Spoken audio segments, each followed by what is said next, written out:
So what does an American-sized hissy fit, and I'm talking one of major, huge, gargantuan proportions, have to do with this story? Well, it all starts in a podunk little German town which only brought us pain and misery.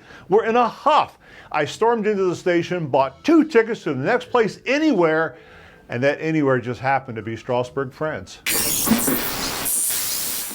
Now this story really starts with a failed attempt to make my girlfriend happy, because you see, she had always wanted to take this old-fashioned train ride through the Black Forest of Germany, which I had scheduled with absolute precision. Hours of scenic goodness in a gorgeous vintage train, sipping champagne as the countryside steamed by. Only I had mistakenly bought tickets for the commuter train, which only happened to be a 45-minute trip. It was well below the tree line, and it dropped us off in this miserable little town whose name I don't even want to remember.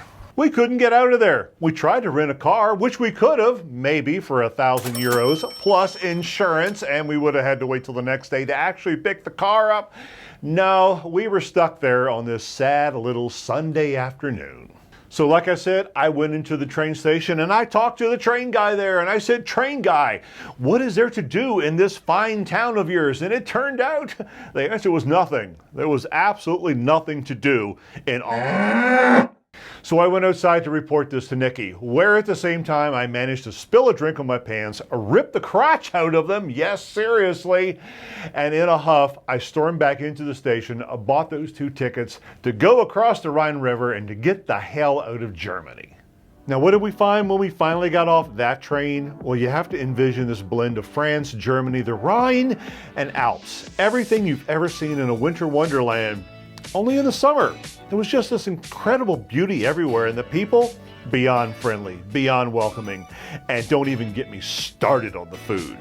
We just wandered for hours, our eyes just taking in all of this beauty, and we stopped at this little cafe on a little riverside where we met this young Belgian couple, and I mean pretty damn young, like 20-year-old something young, and it turned out that they were one of the best parts of the whole trip. You see, it turned out that they and their family were World War II reenactors. I mean, they were so enthralled with the U.S. liberation from the Nazis during their grandparents' era that their biggest pleasure was reliving it. And I know it sounds kind of strange, but it was really cool. They even had brought over one of the last surviving American GI World War II soldiers to watch a reenactment and to see where he had fought. And he loved it. I mean, this was a seriously interesting couple in a seriously interesting place. But the highlight of that first day in Strasbourg, it was yet to come. It was going to happen that night. We had asked someone, and I forgot who, what there was that we absolutely must see in this town, and they gave us a long list.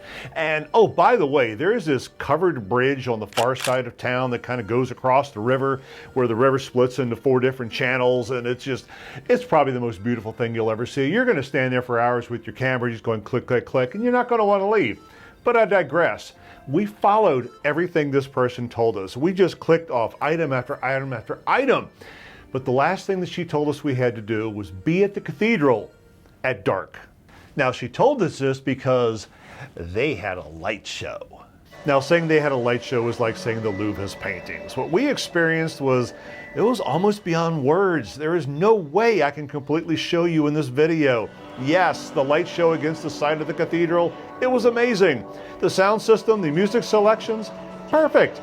But it was the emotions that mattered. We were in this crowd of hundreds, and they were all equally as enthralled as we were. And when I looked over at Nikki at one point, she had tears of joy flowing out of her eyes. And honestly, I was pretty much in the same condition.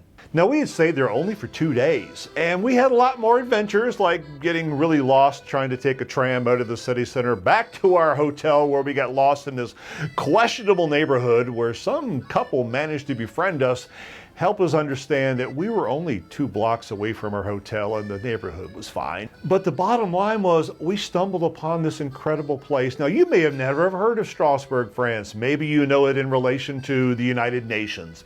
Maybe you looked at the name and went, OUBR, isn't that in Germany? But what we found, just by pure accident, was probably the most gorgeous place on earth that we had ever seen.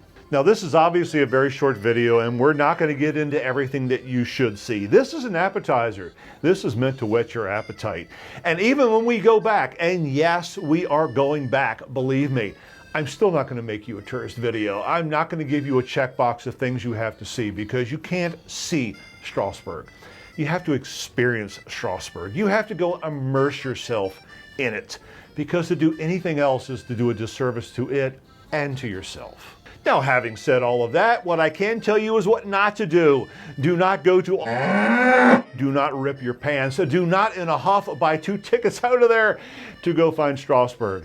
Just get thee directly to the city. Go see the light show and bring tissues.